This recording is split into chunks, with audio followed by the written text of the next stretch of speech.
God or goddess? Now that's the question. People get a right debate about this, but I hope to clear it up in this video.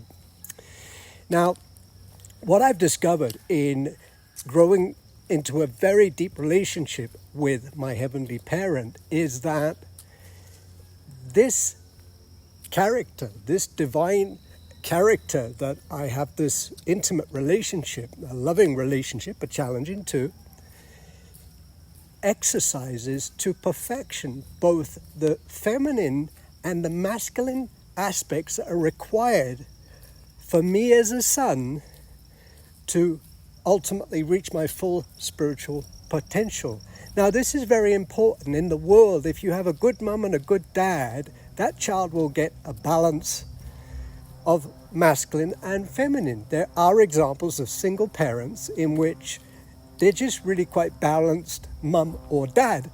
And in that case, what can happen is that child can also do quite well because the one parent is exhibiting both the masculine and feminine aspects of parenting.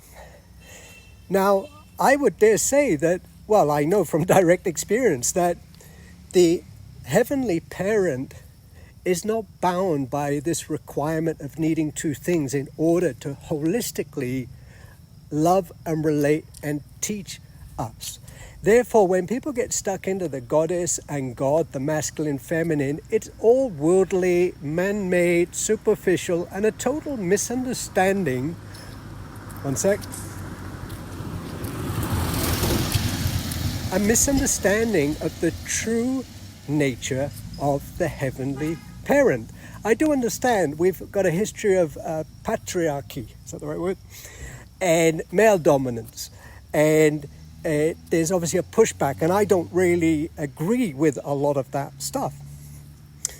And then I think it's also worth considering, though, is that there is a pushback from that. And I want to talk to the women for a second here. And I found it in my experience. Quite a few of these women that are all about the goddess have daddy issues or issues with men.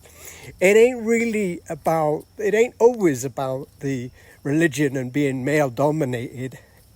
They got wounds they haven't healed, and it has to do with men, and it expresses itself in this, addiction to goddess, and I'm a goddess and all of that. I know the women won't like that, but it is what it is. So there you have it. The true heavenly parent has both aspects, the feminine and the masculine. Hope it helps.